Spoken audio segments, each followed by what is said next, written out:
আসসালামু আলাইকুম। কি অবস্থা সবার? আশা করি সবাই ভালো আছেন। আজকে খুবই একটা ইন্টারেস্টিং জিনিস দেখাবো। সেটা হইতেছে এইখানে এক জোড়া ঘুঘু দেখতেছেন। তা আপনারা জানেন যে আমার এই এক জোড়া ঘুঘু থেকে আমি একটা বাচ্চা পাইছি। তা আজকে সকালবেলা গ্যারেজে যাই, যাইয়া দেখি যে আমার কবুতরের একটা জোড়া দুইটা বাচ্চা ফুটছে। ও একটা বাচ্চারে খাওয়ায়, আরেকটারে একদমই খাওয়ায় না। তো আমি ওইটারে হ্যান্ড ফিড করাইলাম, হ্যান্ড ফিড করাইয়া বাসায় নিয়ে আসছি। তো দেখতে পারতেছেন বাসায় আইনা আমি এই ঘুঘুর যে বাচ্চাটা আছে এই বাচ্চাটার সাথে রাখছি। বাচ্চাটার সাথে রাখার পর ঘুঘুর বাচ্চা ওই যে স্পষ্ট দেখা যাইতেছে ঘুঘুর কালার ওইটা, আর এটা হইতেছে কবুতরের বাচ্চা। তো এইটারেও এতক্ষণ খাওয়াইলো, এই যে আরেকটা নর এতক্ষণ মাদি খাওয়াইছে, এখন নর খাওয়াইতেছে। যদিও আমি এটারে খাবার খাওয়াইছি, নিজের হাতে খাবার খাওয়ায় এইখানে আইনা রাখছি। তো যাই হোক, মাশাল্লাহ, আলহামদুলিল্লাহ।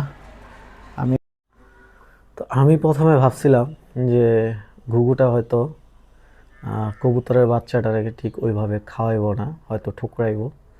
তো যার কারণে আমি গ্যারেজ থেকে এর জন্য হ্যান্ড ফিড করানোর জন্য সিরিজ আরও যে ফিডগুলো আছে, পাউডার, খাবারের যে পাউডারটা যেটা আমরা পানির সাথে গোলায় খাওয়াই কবুতরকে, তো সেই খাবারগুলো আনছি।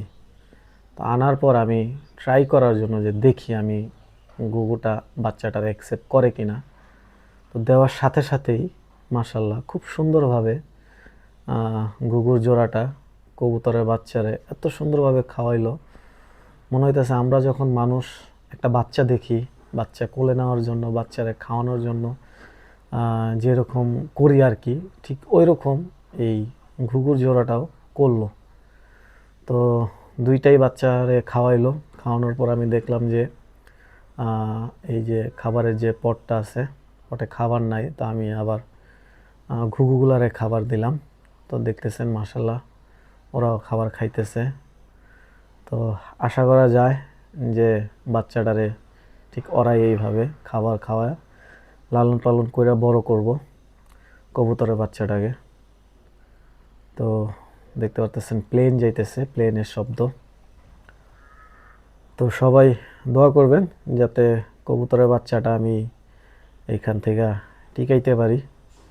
এই দুইটা বাচ্চা যেন একই সাথে বড় হয় এবং আমি ভিডিও দিতে থাকব, আপনারা আপডেট পাবেন ইনশাল্লাহ। আর যদি ভিডিওটি ভালো লেগে থাকে অবশ্যই আমার চ্যানেলটিকে সাবস্ক্রাইব করবেন, ভিডিওতে একটা লাইক দিবেন। সবাই ভালো থাকবেন, সুস্থ থাকবেন। আল্লাহ হাফেজ।